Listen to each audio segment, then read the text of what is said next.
Judul Rencana Kadangan. Halo. Saya Bima Nugraha, 27 tahun. Setelah hampir setahun berlalu, rasanya ini saat yang tepat untuk menceritakan apa yang terjadi pada saya. Cerita ini tentang bagaimana saya memutuskan hubungan dengan tunangan saya yang meminta waktu sejenak untuk menjajaki kembali hubungan dengan mantannya, menjual apartemen tempat kami tinggal bersama, lalu menghilang dari hidupnya. Beberapa waktu lalu, saya begitu yakin akan menikahi cinta dalam hidup saya, Sinta Lestari, 26 tahun.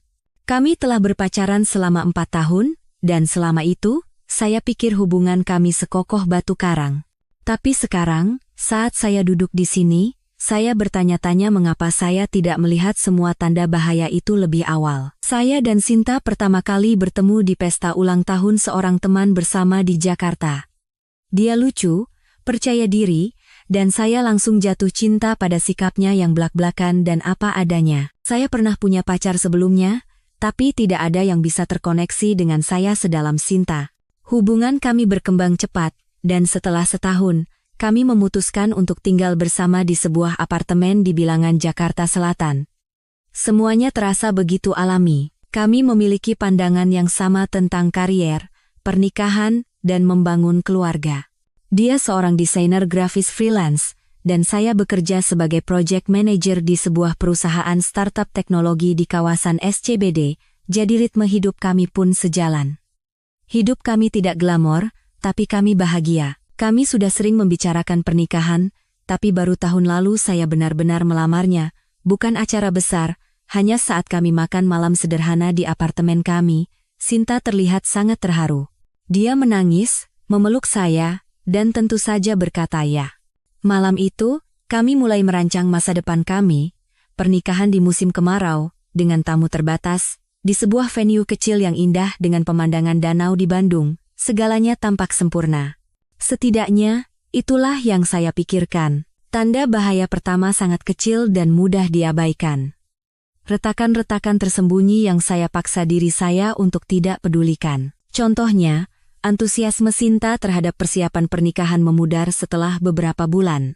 Awalnya, dia sangat bersemangat, mengirimi saya board dari Bright Story, mencari-cari gaun pengantin, dan menanyakan hal-hal detail seperti apakah bunga lili atau mawar yang lebih bagus untuk dekorasi.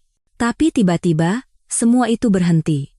Jika saya bertanya, "Sayang, sudah tentukan siapa saja bridesmaid-nya?" Dia akan menjawab acuh tak acuh, "Masih kupikirin." Hal yang sama berlaku untuk gaun, kue, dan lagu pernikahan. Semua keputusan yang dulu kami diskusikan dengan gembira kini menjadi sesuatu yang sepertinya ingin dia tunda. "Nanti aja, kan masih banyak waktu," katanya seringkali. Pernikahan terasa seperti agenda nomor 2. Saat itu, saya menghibur diri dengan berpikir ini hanya karena stres. Persiapan pernikahan memang bisa membuat siapa saja kewalahan. Lagi pula, pekerjaan Sinta juga sedang banyak, saya pikir dia akan kembali bersemangat. Yang tidak saya sadari adalah, bukan hanya semangatnya untuk pernikahan yang memudar, tapi juga untuk kami. Pukulan telak yang sesungguhnya datang suatu malam saat kami sedang kumpul-kumpul dengan teman-teman. Seseorang memunculkan ide permainan konyol dari TikTok yang sedang tren. Mungkin Anda pernah melihatnya. Permainan di mana Anda harus menjawab pertanyaan pribadi tanpa menunjukkan emosi atau menghakimi. Semua berjalan lancar sampai seseorang bertanya, "Kalau kalian bisa mengulang satu hubungan dari masa lalu, kalian pilih siapa?" Tanpa ragu, Sinta menjawab, "Mungkin sama Mas Randy Pratama. Mantan pacarnya semasa kuliah. Pria yang dulu mengkhianatinya dengan begitu parah." Saat dia menyebut nama itu, suasana ruangan menjadi hening canggung. Dia mencoba memperbaikinya dengan tawa gugup, "Maksudku bukan mau balikan atau apa, cuma ya, dia bagian penting dari masa laluku aja." Saya ingin sekali langsung mengonfrontasinya, tapi saya menahan diri di depan teman-teman. Nanti, saat kami hanya berdua, saya bertanya padanya, "Soal Mas Randy tadi, maksudnya apa? Kenapa dari semua hubungan, kamu sebut hubungan itu yang mau kamu ulangi?" Dia mengangkat bahu seolah itu bukan apa-apa. "Itu kan cuma game iseng, Bim, jangan dianggap serius." Dia tertawa dan mengalihkan pembicaraan. Saya tidak ingin memulai pertengkaran karena hal sepele, jadi saya biarkan saja. Tapi jauh di dalam hati, kata-kata itu terus menghantui saya. Setelah malam itu, perilakunya semakin sulit diabaikan. Dia jadi lebih sering menatap ponselnya, kadang tersenyum aneh saat membaca pesan WhatsApp. Dia mulai membatalkan janji atau memberikan alasan yang tidak jelas di menit-menit terakhir. Maaf, kayaknya aku harus lembur malam ini, atau weekend ini aku udah janji mau ke rumah ibu.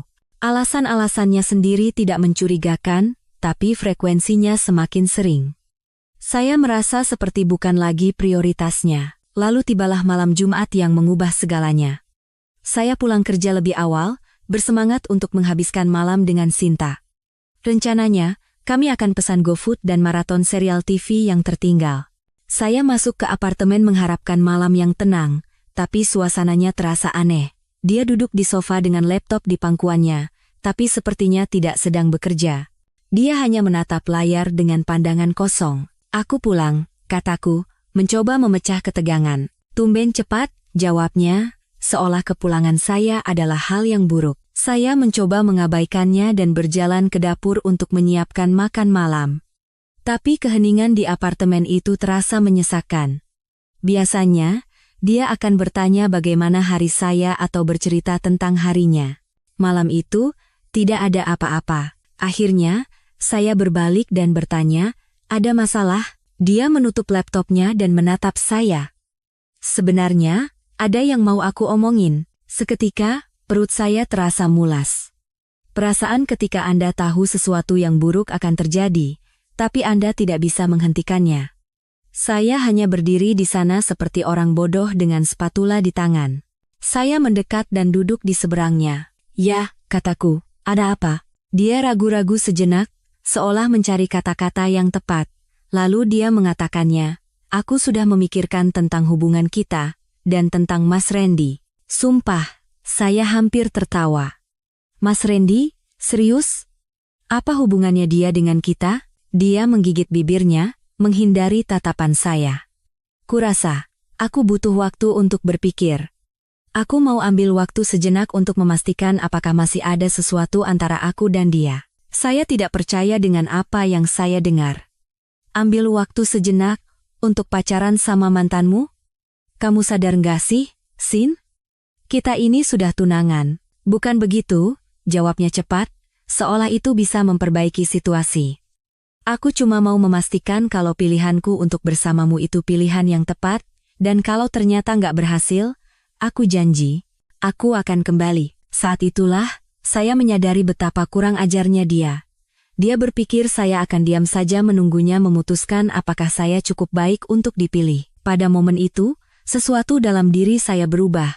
Saya tidak berteriak atau meledak, saya hanya duduk di sana, menatapnya, dan bertanya-tanya bagaimana bisa saya begitu buta selama ini. Awalnya, saya tidak tahu harus berkata apa. Tunangan saya baru saja memberitahu saya bahwa dia ingin istirahat sejenak untuk melihat apakah dia bisa balikan dengan mantannya. Apa yang bisa saya katakan? Akhirnya saya bertanya, jadi, istirahat ini artinya apa buatmu? Suara saya terdengar jauh lebih tenang daripada perasaan saya yang sebenarnya. Dia memperbaiki posisi duduknya, seolah sudah mempersiapkan percakapan ini. Aku pikir kita butuh ruang untuk menata pikiran masing-masing.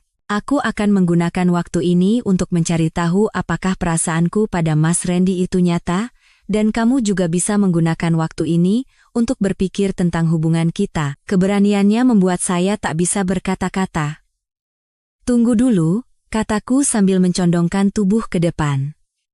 Jadi, kamu mau pacaran sama mantanmu, dan aku disuruh berpikir tentang hubungan kita? Logika makam apa itu? Sinta menghela napas, seolah sayalah yang tidak rasional. Bim, ini bukan karena kamu melakukan kesalahan. Ini masalahku, aku hanya perlu mencari tahu apa yang sebenarnya aku inginkan. Dia sepertinya sudah melatih kata-kata ini. Nada bicaranya, caranya menghindari tatapan saya. Seolah semua ini sudah dia putuskan, dan dia hanya ingin saya menerimanya. Kamu tahu ini gila, kan? Gumamku. Kamu tidak bisa menempatkan tunanganmu dalam posisi menunggu sementara kamu bermain bagaimana jika dengan pria yang dulu memperlakukanmu seperti sampah. Wajahnya mengeras, dan untuk pertama kalinya saya melihat betapa keras kepalanya dia. Aku tidak meminta izinmu, Bim. Aku memberitahumu apa yang aku butuhkan. Kata-kata itu terasa berbeda. Saya tidak lagi sedih. Saya marah. Saya bangkit dan mulai berjalan mondar-mandir di ruangan untuk menenangkan diri. Jadi apa, Sin? Kamu mau langsung kemasi barang-barangmu dan pindah ke tempat Mas Randy? Itu rencanamu? Bukan, sanggahnya tegas. Bukan seperti itu. Aku belum tahu bagaimana nantinya, tapi aku butuh kejelasan sebelum kita melangkah lebih jauh. Aku punya kewajiban pada diriku sendiri untuk memastikan aku membuat keputusan yang benar. Kewajiban pada dirimu sendiri? Tanyaku sinis. Lalu bagaimana dengan kewajibanmu padaku? Kita ini tunangan, Sinta. Kita sepakat untuk membangun hidup bersama. Dan sekarang kamu bilang kamu perlu mencoba mantanmu dulu untuk memastikan apakah aku cukup baik? Aku tidak pernah bilang kamu tidak cukup baik, suaranya meninggi. Tapi kalau kita mau menghabiskan sisa hidup kita bersama, aku harus yakin. Dan saat ini, aku tidak yakin. Itulah intinya. Dia bukan hanya penasaran tentang Randy. Dia juga tidak yakin tentang saya. Setelah 4 tahun dan semua rencana kami, dia masih tidak yakin. Semuanya menghantam saya sekaligus. Dia tidak menyadari betapa menyakitkan dan konyol permintaannya. Dia percaya ini adalah hal yang wajar, dan dia berharap saya akan duduk manis menunggunya menyelesaikan fantasi gilanya. Saya berhenti berjalan dan menatapnya. Benar-benar menatapnya. Oke, jawab saya dengan nada datar. Ambil waktu istirahatmu. Dia mengerjap, terkejut karena saya setuju begitu cepat. Bim, aku tidak bermaksud menyakitimu. Aku hanya butuh ruang untuk berpikir. Saya mengangguk, menjaga ekspresi wajah saya tetap kosong. Aku mengerti. Kalau itu yang kamu butuhkan. Dia ragu-ragu sejenak, seolah berharap saya akan melawan atau memohon padanya untuk tetap tinggal. Ketika saya tidak melakukannya, dia bangkit, mengambil laptopnya, dan bergumam, aku akan tinggal di rumah ibuku dulu untuk sementara. Ini bukan untuk selamanya. Nanti kita bicara lagi setelah aku punya waktu. Oke, jawab saya singkat. Dia menatap saya, bingung harus merespons apa, lalu menghilang ke kamar tidur.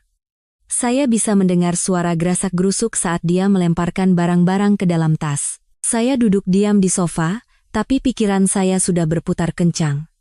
Jika dia benar-benar menginginkan waktu istirahat, baiklah, akan saya berikan. Beberapa menit kemudian, saya mendengar pintu depan ditutup. Dia pergi. Mungkin dia berpikir saya akan duduk di sini, menunggunya dengan cemas. Dia tidak tahu bahwa saya bukan tipe orang yang hanya duduk diam dan tidak melakukan apa-apa.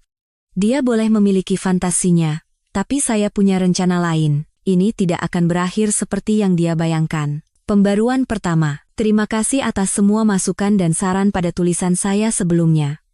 Banyak hal terjadi selama seminggu terakhir, dan saya ingin melaporkan perkembangannya. Pertama, terima kasih atas dukungan luar biasa dari semua orang di komunitas ini. Banyak dari Anda yang mengatakan bahwa saya tidak seharusnya hanya duduk diam menunggu, dan kalian benar. Saya sibuk mengambil tindakan. Pertama, saya menelepon teman baik saya, Adit. Dia sahabat saya sejak kuliah, dan bukan tipe orang yang suka basa-basi. Setelah mendengar seluruh ceritanya, dia datang membawa sate ayam dan beberapa botol bir bintang, dan kami merencanakan semuanya semalaman. Lo tahu kan? Dia pasti bakal merangkak kembali kalau sama si Randy nggak berhasil, kata Adit. Tentu saja dia benar. Semakin kami berbicara, semakin jelas bahwa saya harus mengambil kendali. Ini bukan tentang balas dendam, ini tentang mengambil kembali kontrol atas hidup saya. Saya mulai dari apartemen. Sinta sepertinya lupa bahwa apartemen itu sepenuhnya atas nama saya.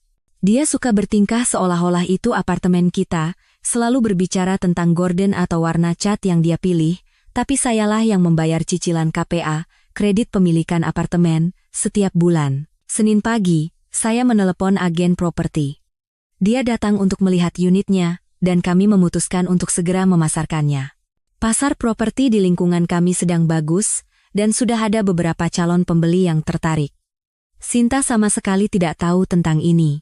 Dia mungkin berpikir saya sedang duduk meratapi nasib di rumah kami bersama, menunggunya selesai menata perasaannya. Langkah selanjutnya adalah secara bertahap menyingkirkan jejaknya dari hidup saya. Semua hiasan dinding dengan kutipan-kutipan klise yang dia suka, saya buang. Bantal-bantal cantik yang katanya wajib ada, saya sumbangkan. Pakaian dan barang-barang pribadi yang dia tinggalkan, semua saya kemas dengan rapi. Tapi disinilah saya bergerak secara strategis. Alih-alih hanya mengantarkan barang-barangnya ke rumah ibunya atau memintanya mengambilnya, saya menyewa jasa pindahan. Mereka mengantarkan semuanya ke alamat ibunya dan meninggalkan sebuah catatan singkat, Sinta, semoga berhasil dengan Randy. Beberapa orang mungkin berpikir ini picik, tapi saya tidak setuju. Saya tidak sedang balas dendam, saya hanya bertindak efisien. Dia bilang dia butuh ruang untuk berpikir. Nah, sekarang dia benar-benar mendapatkan ruang. Momen paling menarik adalah ketika teman-teman kami mulai bertanya. Alih-alih bermain sebagai korban atau menjelek-jelekannya, saya hanya mengatakan yang sebenarnya. Sinta memutuskan dia perlu menjajaki kembali hubungannya dengan mantannya sebelum kami menikah, dan aku memutuskan bahwa aku pantas mendapatkan yang lebih baik daripada menjadi rencana cadangan. Anda harus melihat bagaimana reaksi orang-orang terhadap pernyataan itu. Tidak ada drama, tidak ada tuduhan, hanya fakta. Sungguh menakjubkan betapa cepatnya narasi bisa berubah ketika Anda tidak mencoba mengendalikannya. Saya juga membuat pergerakan di tempat kerja. Saya mengajukan diri untuk posisi di kantor cabang Surabaya kami, sesuatu yang sudah lama saya pertimbangkan. Jika apartemen ini terjual dan sepertinya kemungkinannya sangat tinggi dan saya mendapatkan posisi itu, saya akan memulai hidup yang benar-benar baru di tempat yang baru. Sinta mencoba menghubungi saya beberapa kali minggu ini. Awalnya hanya pesan WA biasa seperti kamu apa kabar? Lalu berubah menjadi pesan yang semakin panik ketika dia menyadari saya tidak hanya menunggu, tetapi benar-benar membuat perubahan. Kemarin, setelah ibunya memberitahunya bahwa kardus-kardus barangnya telah diantar, dia panik. Kamu lagi ngapain sih? Kenapa kamu bertingkah seolah-olah semuanya sudah berakhir? Saya menjaga jawaban saya tetap singkat. Karena ini sudah berakhir, Sin. Kamu yang memilih, sekarang giliran aku yang memilih. Dia mulai menangis, mengklaim bahwa dia hanya butuh waktu untuk berpikir, bahwa saya terlalu gegabah, bahwa bukan ini yang dia maksud ketika meminta istirahat. Memangnya apa yang kamu harapkan? Tanyaku. Kamu pikir aku akan duduk di sini seperti anjing setia sementara kamu mencoba mantan pacarmu? Dunia tidak bekerja seperti itu. Tapi gimana kalau aku sadar kalau kamulah orang yang aku inginkan? Isaknya, kalau begitu, kamu akan belajar pelajaran berharga tentang tidak menganggap remeh seseorang. Saya menutup telepon setelah mengatakan itu. Anehnya, saya tidak lagi marah. Sebaliknya, saya merasa bebas. Setiap kardus yang saya kemas, setiap tindakan yang saya ambil, terasa seperti saya merebut kembali sebagian dari diri saya yang bahkan tidak saya sadari telah hilang. Adit datang lagi kemarin untuk membantu saya berkemas. Dia juga memperhatikan perubahan dalam diri saya. Lo kelihatan beda, bro, katanya. Lebih tegar. Dia benar. Saya berbeda. Ketika Sinta pertama kali mengungkapkan keinginannya untuk mengejar Randy, saya merasa dunia saya runtuh. Sekarang saya sadar, dunia saya tidak runtuh, realitas palsu yang saya tinggali akhirnya hancur. Pembaruan kedua. Ingat saya bilang saya melamar posisi di kantor cabang Surabaya? Nah, saya diterima. Waktunya tidak bisa lebih sempurna lagi. Apartemen sudah deal terjual, dan serah terima kunci akan dilakukan bulan depan. Tapi ini baru permulaan. Yang paling menarik adalah bagaimana ekspedisi Randy Sinta berjalan. Melalui teman-teman kami, saya mendengar bahwa reuni penuh gairah mereka jauh dari dongeng yang dia bayangkan. Rupanya, 4 tahun tidak mengubah Randy. Dia masih pria tidak bisa diandalkan yang sama yang dulu mengkhianatinya di masa kuliah.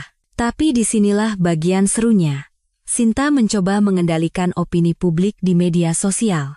Dia mulai memposting kutipan-kutipan samar dan emosional di Instagram tentang perjalanan menemukan jati diri atau mengikuti kata hati. Jadi, saya memutuskan untuk memainkan permainan yang sama, tapi dengan sedikit sentuhan berbeda.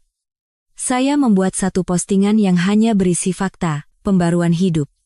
Dengan gembira mengumumkan bahwa saya menerima tawaran untuk pindah ke kantor cabang Surabaya. Terkadang ketika satu pintu tertutup, pintu yang lebih baik akan terbuka. Sangat menantikan babak baru ini, Surabaya, karier baru. Komentar dan pesan WA mulai membanjiri. Orang-orang memberi selamat, bertanya tentang kepindahan saya, dan tentu saja, penasaran tentang Sinta. Saya menjaga jawaban saya tetap sederhana dan jujur, kami sudah tidak bersama lagi. Dia ingin menjajaki pilihan lain, jadi saya pun menjajaki pilihan saya. Ini memicu reaksi berantai yang fantastis di lingkaran pertemanan kami. Teman-teman yang tadinya ragu-ragu, melihat bagaimana saya menangani situasi ini dengan berkelas sementara Sinta membagikan kutipan-kutipan hubungan yang menyedihkan, dan suasananya benar-benar berubah. Selanjutnya adalah dampak profesional. Pekerjaan desain freelance Sinta sangat bergantung pada rekomendasi dan koneksi. Maya, seorang kenalan kami di industri teknologi yang telah memberi Sinta banyak klien, menghubungi saya. Aku perlu tahu apa yang terjadi, kata Maya saat kami bertemu di sebuah kafe. Sinta bilang ke orang-orang kalau kalian lagi break untuk tumbuh masing-masing, tapi ada yang aneh. Saya menceritakan kepada Maya kebenarannya bahwa Sinta ingin mencoba pacaran lagi dengan Randy. Ekspresi wajah Maya mengatakan segalanya, dia tidak percaya. Pada akhir minggu itu, beberapa calon klien menunda proyek dengan Sinta. Bukan karena saya menjelek-jelekkannya, tapi jujur saja, siapa yang mau bekerja dengan seseorang yang begitu mudah mengingkari komitmen? Sinta merasakan perubahannya. Pesan WA-nya menjadi lebih sering dan putus asa. Kenapa kamu ceritain soal Mas Randy ke semua orang? Kamu merusak reputasiku. Ini nggak adil. Aku kan cuma butuh waktu untuk berpikir. Saya membalas pesan terakhirnya dengan, kamu dapat apa yang kamu mau, waktu dan ruang. Apa yang aku lakukan dengan waktuku bukan lagi urusanmu. Lalu tibalah puncaknya. Randy, dengan segala kebijaksanaannya, memposting foto dirinya dan Sinta di restoran yang sama persis tempat saya, dan Sinta kencan pertama. Jelas sekali Sinta mencoba menciptakan ulang sejarah kami bersamanya, menyedihkan sekaligus menggelikan. Postingan itu tidak bertahan lama, tapi kerusakannya sudah terjadi. Teman-teman kami melihatnya, dan bahkan segelintir orang yang masih mendukung narasi pencarian jati diri Sinta kehilangan rasa hormat padanya. Bahkan kakak perempuannya sendiri menghubungi saya. Aku minta maaf sekali atas cara Sinta menangani ini, Bima. Kamu pantas mendapatkan yang jauh lebih baik. Bagian yang paling memuaskan? Saya tidak perlu melakukan balas dendam. Saya hanya menjalani hidup saya dengan bebas dan jujur, sementara Sinta mencoba bermain di dua sisi. Kebenaran selalu menemukan jalannya sendiri. Kemarin, dia muncul di kantor saya. Sepertinya Randy sudah menunjukkan sifat aslinya cerita yang sudah biasa, menggoda wanita lain, tidak bisa diandalkan. Dia menangis. Aku membuat kesalahan besar, isaknya. Aku takut dengan komitmen. Aku pikir aku harus memastikan apakah ada yang lebih baik di luar sana, tapi aku salah. Kamulah hal terbaik yang pernah terjadi padaku. Saya hanya menatapnya dengan tenang. Bukan, Sin. Hal terbaik yang terjadi padaku adalah kamu menunjukkan sifat aslimu sebelum kita menikah. Dia mencoba membantah, mengatakan kami bisa memperbaikinya, kami bisa ikut konseling, dia akan membuktikan bahwa dia bisa dipercaya lagi. Saya hanya menggelengkan kepala. Kamu masih belum mengerti, ya? Ini bukan tentang Randy lagi. Ini tentang kamu yang mau menjadikanku cadangan sementara kamu menjajaki pilihan lain. Itu bukan cinta. Itu oportunisme. Dia meninggalkan kantor saya dengan perasaan hancur, tapi saya merasa lebih baik dari sebelumnya. Apartemen akan serah terima kunci minggu depan, sebagian besar barang saya sudah dikemas, dan kehidupan baru saya di Surabaya akan dimulai dalam sebulan. Lucunya, beberapa orang berpikir saya terlalu keras. Setiap orang bisa membuat kesalahan, kata mereka. Tapi ini bukan kesalahan, ini adalah sebuah pilihan. Setiap kali dia mengirim pesan ke Randy, setiap kali dia berbohong tentang keberadaannya, setiap saat dia merencanakan untuk menunda hubungan kami, semua itu adalah pilihan, pembaruan terakhir. Penutup. Surabaya adalah semua yang saya bayangkan dan lebih. Apartemen baru saya memiliki pemandangan Selat Madura yang indah, dan komunitas teknologi di sini luar biasa. Tim baru saya di kantor juga hebat.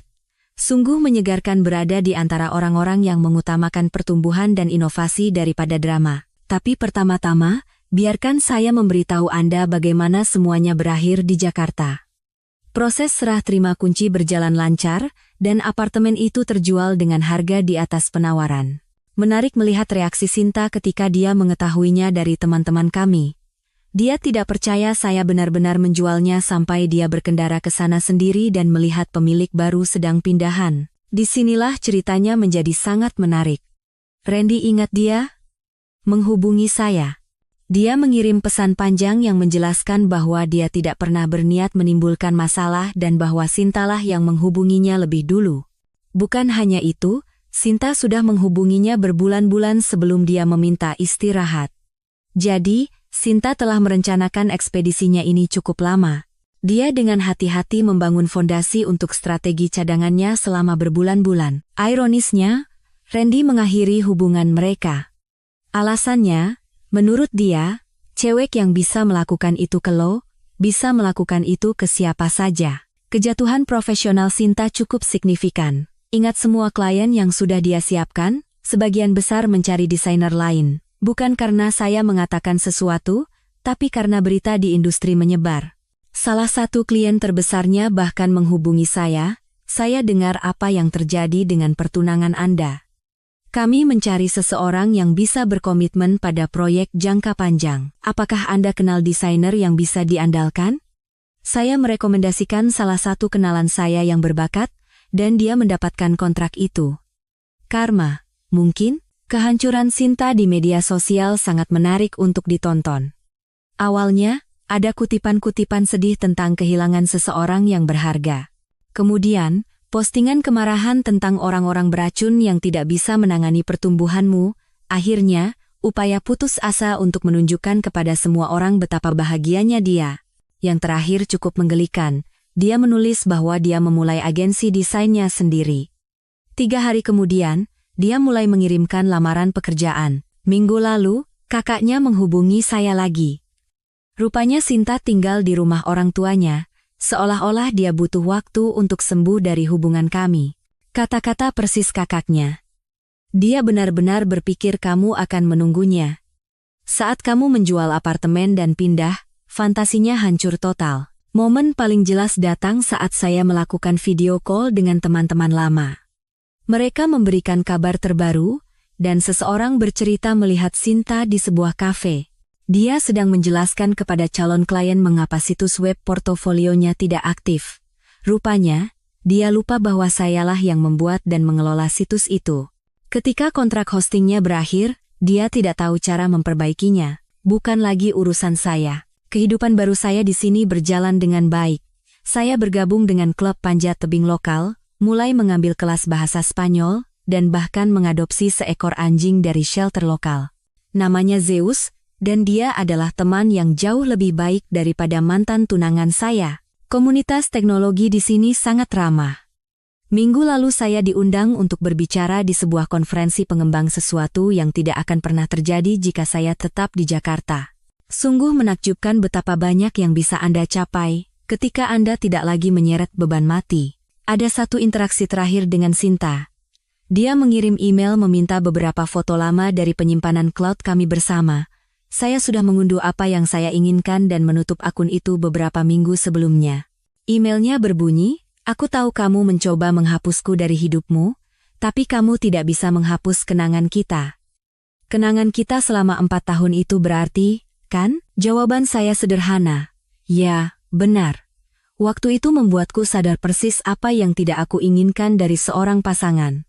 Terima kasih atas pelajarannya. Beberapa teman kami berpikir saya terlalu kejam, bahwa saya seharusnya lebih memahami momen kebingungannya, tapi itu bukan momen. Itu adalah keputusan yang diperhitungkan untuk menjadikan saya jaring pengaman sementara dia mengejar apa yang dia yakini sebagai pilihan yang lebih baik. Pelajaran terbesar yang saya dapatkan dari semua ini, terkadang hal terburuk yang terjadi pada Anda justru mengarah pada hasil terbaik.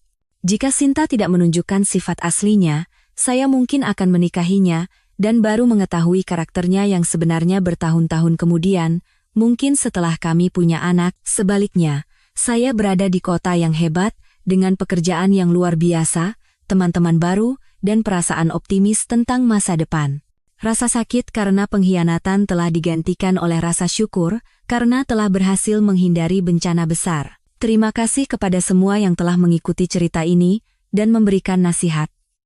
Dukungan Anda membantu saya tetap tegar ketika saya bisa saja goyah.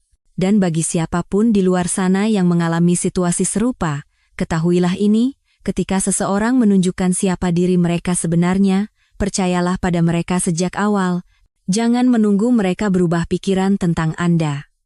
Hidup ini terlalu singkat untuk menjadi rencana cadangan seseorang. Terkadang, hal terbaik yang bisa Anda lakukan adalah pergi dan membangun sesuatu yang lebih baik untuk diri Anda sendiri. Ini adalah akhir dari cerita saya. Babak kehidupan ini secara resmi telah ditutup, dan saya sangat menantikan apa yang akan terjadi selanjutnya. Jaga diri kalian semua, dan terima kasih untuk semuanya.